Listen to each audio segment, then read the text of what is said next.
kid, a cinematographer working in Indian films. When I was a kid, I wanted to become a writer. I wanted to become M.T. Vasudevan Nair. I wanted to become Vaikam Muhammad Bashir. As I started reading more and more, I wanted to become Gabriel Garcia Marquez. I remember an incident. I wrote a poem once and showed it to my father. And he read the poem and he said, it's not a poem, it's nonsense. It was not my parents' leisure time hobby, that reading poems. So I don't know, he said like it's completely nonsense.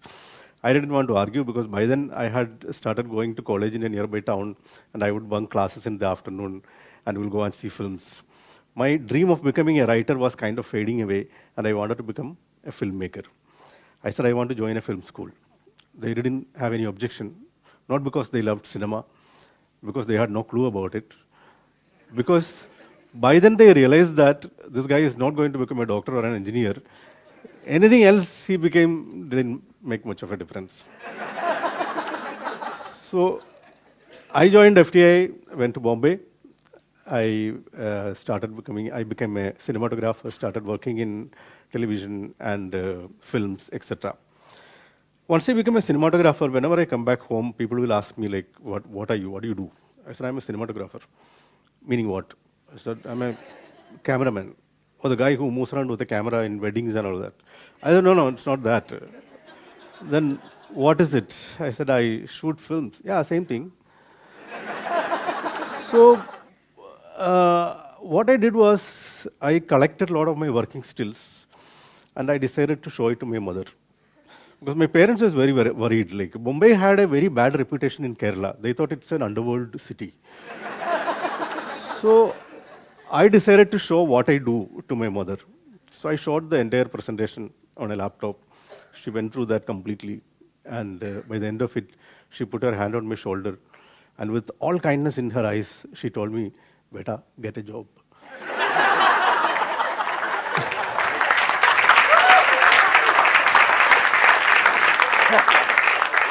It became an existential problem for me. What am I? Who am I? Where am I? Kind of a thing. Am I a techie? Well, I can be a techie, but I hate being called a technician. I always say I don't come to the set with a set of screwdrivers and spanners. I come with a thinking head. You can call me an artist. Oh no, that slot is reserved for actors. You are a techie. It may be true, I handle a lot of technology, camera, lights, grip. There is so much of technology which I handle. So I am a techie, actually. But more than that, I think I'm a manager. I manage so many things on a set. It's a low-budget film, can you manage? There is no time, so no lunch break, please manage. The star is not coming, so can you manage? Tomorrow there is only one shot, can you manage without a camera? Even that.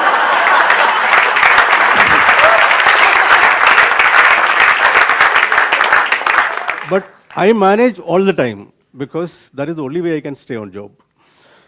Now, I think I am more of an inventor, not that I have any patent for anything. I remember pulling out the wheels of the skate which my daughter had to make a low-level trolley for a camera to move. And even after 15 years, she still complained to me about it. Am I a teacher? Yes, I do a lot of explaining. I'm a student. Yes, technology changes every day. So if I don't keep up with it, I will be out of business tomorrow. So I'm a student. See, I can go on and on like this. There are so many roles which DOP, a cinematographer, plays on a set. But what exactly do I do by playing all these roles? In simple words, I can say, I convert word into image. I get a script which is written in words. The director explains to me in words. I have to understand that, visualize it, convert that into technical jargon, make images out of it, and put it on screen. That is the job I do. In Mohenjo-daro, script of Mohenjo-daro says, Sharman walks down the steps into the shrine. He couldn't believe it. It looked divine. He looked up at the deity with prayers in his mind. Ashutosh Gavarikar, who is the director of the film, explained to me what he wants. It should be divine. There is love in there. It has to be beautiful. Now, the set comes to me after a month. It's a story which happens 2,500 years back. There are only two kinds of light those days, which I could imagine: daylight, one, and fire, the other one. So I decided to use both. Fire in the form of diyas, small lamps, and daylight, I decided to imagine a crack in the ceiling, because the shrine is underground, it is within a hill. So I thought how the daylight would come in. I imagined a crack in the ceiling. Through the rocks, the sunlight would leak into the floor. Now I found lights which could replicate that kind of a thing, and I decided to use them and lit up the scene. See the scene.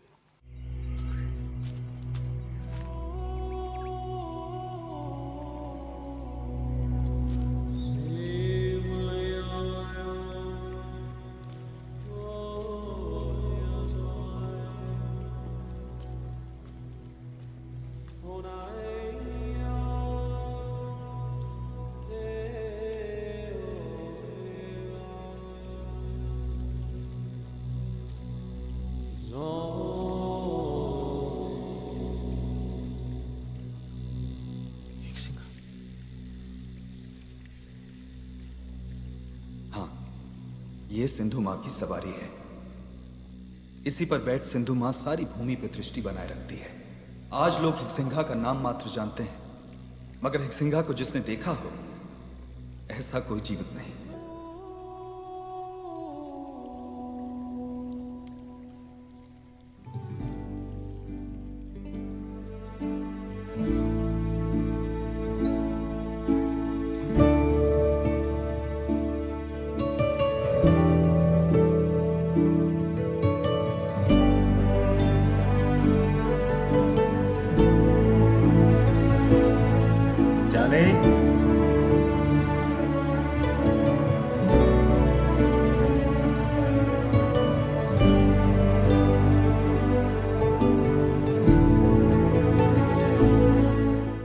Now, later in the film, in the second half, I had to use the location again for another scene. Here, the girl comes into the shrine to pray for her beloved's life, who is going to be killed the next day. It's not a happy scene. It's a very sad scene where this guy is going to be killed. So I wanted to make it dark. I wanted to make it that mood where the deity is not giving her anything, which has to be, I decided to make the deity look like a stone structure. Please watch the scene. अपराध उसका नहीं, मेरा है माँ। जब तूने मुझे प्रेम का अधिकार ही नहीं दिया, तो मुझे उससे मिलवाया ही क्यों? क्यों उसे मेरे मन में बसने दिया? हमारे मेल का दंड अगर मरण है, उसकी नहीं, मेरी बलि ले सिंधु माँ, मेरी बलि ले, मेरी बलि ले।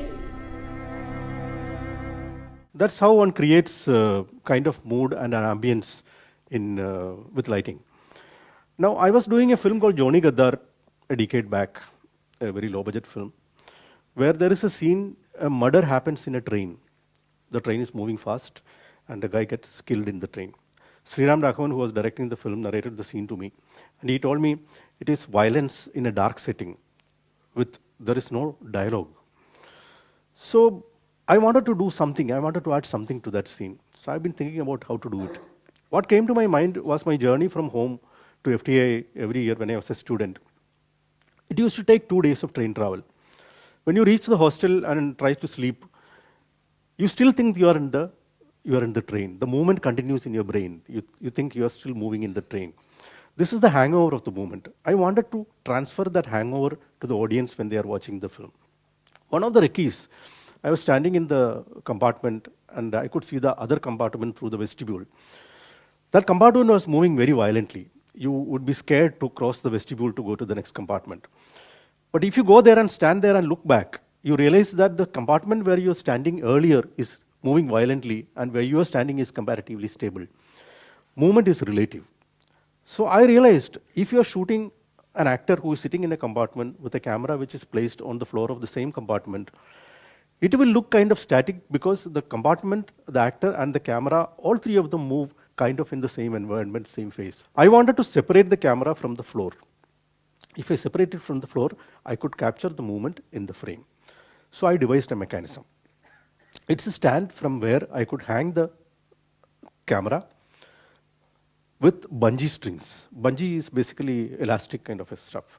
So I could move the camera whichever way I want, up, down, sideways, forward, backward, whichever way I could move it. So I decided to create the movement on the screen with this movement, which means I could even shoot the scene without the train moving at all. In fact, half of the scene was shot with a stationary compartment in a yard. Please watch the scene.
Sure the way it was shot has added a lot of feel to that scene.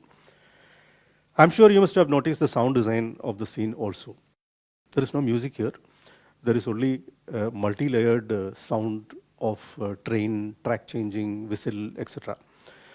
Sound and visual are the two most important or the two important parts of filmmaking. But if you look at our films, unfortunately, most of our films use sound to make you hear the dialogue and nothing else. And what does visual do? Visual makes you see who's mouthing those dialogues. There is no other purpose for these two. In fact, both sound and visual has got a very creative use otherwise. Why we don't use these things? I would like to go back in history to find out the reason. When cinema in India started as an entertainment medium, it borrowed a lot of things from theatre. It had to compete with local popular theatre at that time. So it borrowed a lot of things from the theatre. It borrowed writers, it borrowed actors, musicians, etc.